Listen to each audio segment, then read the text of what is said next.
I think Code's white karma is a door that nobody noticed. I'll say this right away, the idea that Boruto could gain insane power after being reborn through Code's body sounds weird at first, but everything clicked for me once I started connecting all the hints from the recent arcs and the new Boruto chapter. So make sure you watch this video all the way to the end, and definitely leave a like. It really helps me and helps this video reach more people. And if you end up enjoying it, you can subscribe to the channel too, because my goal is to hit 500 subscribers and we're already halfway there. A true new Otsutsuki should theoretically be capable of implanting karma on their own. Karma isn't just a mark, it's a personality preservation system, basically a digital backup. And if you yourself have become an Otsutsuki, then you can become the source of that power for someone else. And that's where this idea comes in. Who would be the perfect candidate for that? Obviously, Code. Here's what makes him unique. His white karma is an anomaly. In the logic of this universe, Code isn't the final goal, and he's not just another antagonist. He's infrastructure, a space where a new version of existence can be written. And honestly, when I realized this, it genuinely made me uncomfortable because of how perfectly it fits into the story. Boruto moves into a new vessel, while Momoshiki remains trapped inside the old shell. And this isn't just some cool theory. In chapter 56 of the manga, Kawaki literally says out loud that Code could be used as a backup vessel. The writers don't put ideas like that into a character's dialogue for no reason. Now let's talk about what this new body would actually give Boruto in practice. In the Two Blue Vortex era, Boruto is already using a modified version of Flying Raijin. But Flying Raijin has limitations. You need marks, preparation, and insane concentration. It's a technique with strict conditions. Code's claw marks are a completely different story. That Shinjutsu derived directly from Shibai Otsutsuki. A simple movement of the fingers and a mark can appear on any surface. And through those marks, you can even transport parts of your body separately. Just imagine this. Boruto places a mark directly on Jura's chest, then pushes his arm with a Rasengan through the portal straight into that exact spot.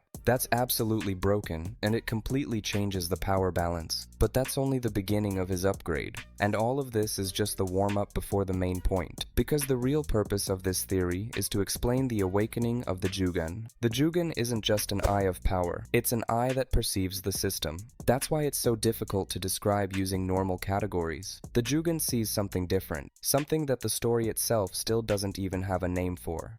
Boruto is basically a genetic crossroads. His father, Naruto, inherited Asura's chakra and Six Paths power directly from Hagoromo Otsutsuki. His mother, Hinata, carries Hamura's pure chakra, the chakra she received during the events on the moon. And on top of that, Boruto's body has fully integrated Momoshiki's data through the completed karma extraction process. 3 Otsutsuki lineages inside one shinobi. That alone is already unprecedented. But Code's body carries something else too. The cells of Shibai Otsutsuki, the supreme being of the clan who consumed so many chakra fruits over thousands of years that he transcended into a higher spiritual dimension entirely. Shibai isn't just another character. He represents the concept of what an Otsutsuki can become in its final form. A biogenetic process that activates dormant sections of DNA that simply never had the right conditions to awaken before. And here's the piece of evidence that I absolutely loved. In chapter 55 of the manga, during the explanation of the Otsutsuki god, the background shows dozens of massive eyes. Black sclera with glowing pupils. That is the exact same visual signature we saw when Boruto activated the Jougan. Ikamoto literally drew the answer for us. He just didn't label it. The Jougan is the dojutsu of Otsutsuki who reached a divine stage of evolution. Boruto wasn't randomly born with it. It was encoded into his DNA as a potential that could only manifest under the correct biological conditions. And I believe Code's body, infused with Shibai's cells, is exactly that condition. Think back to that moment, the scene at the destroyed Hokage monuments. Kawaki says his line about the 7th Hokage, Boruto activates karma, opens his right eye, and Kawaki freezes. His reaction can be explained by 3 things happening at once. First, that eye physically shouldn't even function anymore. Second, every time that eye activated before, it was Momoshiki's Byakugan, and that's exactly what Kawaki expected to see. Third, instead of the Byakugan, he sees the Jougan. Kawaki built his entire plan around Boruto and Momoshiki having predictable weaknesses, but now he's standing in front of something that completely breaks his understanding of reality.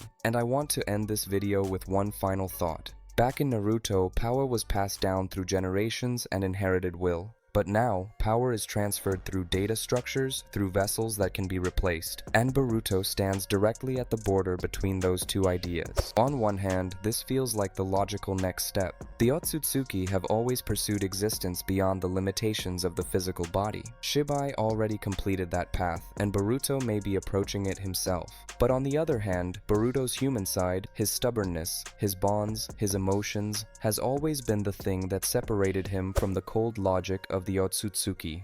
And that's the central paradox of this theory. The closer he gets to absolute freedom through karma and Code's body, the further away he may become from himself. And maybe that's the true conflict of the entire story. What matters more to you in this series? Boruto's evolution as an Otsutsuki, or his human side that could slowly disappear over time? Write your thoughts down in the comments, and don't forget to subscribe to the channel.